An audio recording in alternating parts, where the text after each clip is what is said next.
Think जो earnings आ रही है, आई थिंक इस पे फोकस देना चाहिए, और जहाँ पे अर्निंग स्ट्रांग रही है, यहाँ के स्टॉक्स और सेक्टर्स बहुत बढ़िया कर सकते हैं। उदाहरण आई थिंक सीमेंट का आपने देखा है, आईटी का प्रदर्शन देखा है। However I think the stock that I am selecting is India energy exchange. मुझे लगता है इसके जो आंकड़े आए थे शैल सर, आई थिंक काफी जबरदस्त थे। आई थिंक इन्होंने जो प्रेस रिलीज दी थी, and we discuss this I think a couple of weeks back, इनकी जो आउटपुट निकली थी, और ये जो मार्केट्स पे ट्रेड करते हैं, जो एनर्जी एक्सचेंज होता है, power distributors, power generators, short term energy markets और medium term energy markets, I think यहाँ पे जबरदस्त ट्रैक्शन दिख रही है, और मार्केट शेयर गेन्स होने की पूरी उम्मीद है। Real time market, day ahead market, ये सारे जो मार्केट्स होते हैं जहाँ पे ट्रांसपेरेंसी होती है ट्रेडिंग में, जहाँ पे रियलाइजेशन ग्रोथ अच्छी दिख रही है इलेक्ट्रिसिटी ट्रेडिंग को लेके, इसके वजह से इनकी जो टॉप लाइन आई थी I think was very good in this quarter. In fact जो एबिट्स आए थे स्पेसिफिकली, आई थिंक जो पावर एबिट्स थे वो 82.5% पे थे, which is almost at 82.5% quarter on quarter. तो इन्होंने एक ग्रोथ मेंटेन की है। गैस एक्सचेंज का जो इनके पास एक प्रोमिनेंट स्टेक है, and the only gas exchange in India, यहाँ पे भी वॉल्यूम्स कम होंगे, they are also pairing their stake quite reasonably. इसलिए आई थिंक जो मोनेटाइजेशन इफेक्ट है that is also coming good, और जो इबिट लॉस आ रहा है गैस एक्सचेंज पे, that is also coming off quite significantly. जो 4 करोड़ था quarter on quarter, that's almost down to 2 odd crores।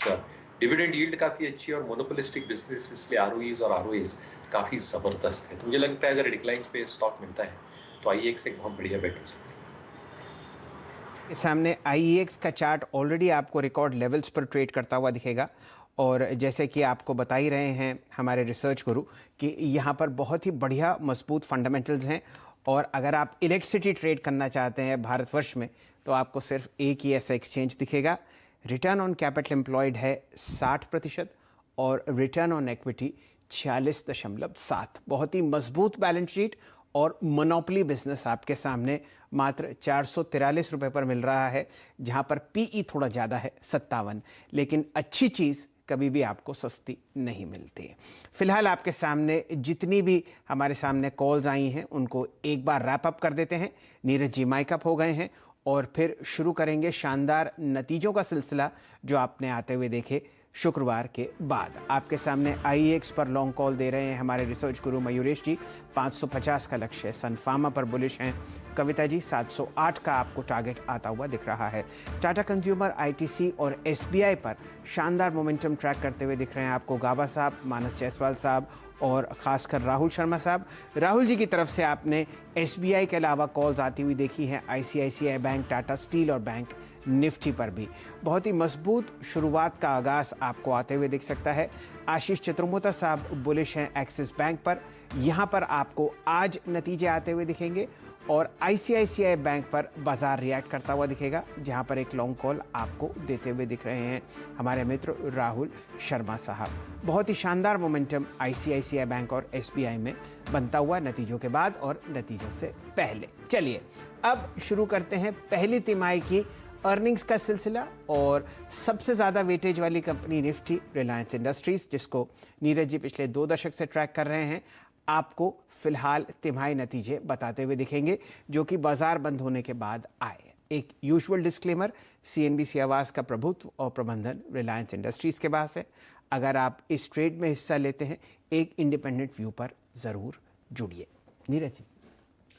शैलजीत, Reliance ने जो शुक्रवार को नतीजे पेश किए वो हिस्टोरिक नंबर्स हैं। मैं भी इसको एक्सप्लेन करूंगा कि क्यों हिस्टोरिक है। पहले नंबर पर डाल लीजिए। कंसोलिडेटेड बेसिस पर अगर आप देखेंगे तो मुनाफा इनका जो है 67% बढ़ के आया है यहाँ पे 13,806 करोड़, और जो एबिटा है वो 27,550 करोड़ आया है, जिसमें 27% की ग्रोथ है, और रेवेन्यूज़ हैं 1,58,000 करोड़ और उसमें भी 57.4% की ग्रोथ है। इसमें से अगर आप एक्सेप्शनल आइटम हटा दें तो 1,48,000 करोड़ बनता है। ये कंसोलिडेटेड नंबर है। मैं क्यों कह रहा हूँ हिस्टोरिक, कि ये नंबर लिख के रख लीजिए आप। नेक्स्ट ईयर हम बात करेंगे, क्योंकि यहाँ से आगे जाते हुए O2C बिजनेस अलग होगा। गैस के प्राइसेस में अक्टूबर से 50% की हाइक हो रही है, और KG-D6 से इनका रैंप अप प्रोडक्शन आपको मार्केट में आ रहा है। तो ये 2 चीज़ें देखिएगा कैसे वैल्यू अनलॉक करती हैं। अब कुछ लोग इसमें आलोचना करेंगे आप क्वार्टर ऑन क्वार्टर क्यों नहीं कर रहे हैं। उनके लिए, जिन लोगों को बहुत बैलेंस शीट पढ़ने का शौक है, पिछले साल भी पेंडेमिक इसी क्वार्टर में था, इस साल भी पेंडेमिक इसी क्वार्टर में हुआ। अगर आप इतने से भी संतुष्ट नहीं हैं तो इस साल जून में शटडाउन लिया कंपनी ने, तो रही सही कसर वहाँ से पूरी हो गई। उसके बावजूद इस तरीके के नंबर पेश करना बहुत बड़ी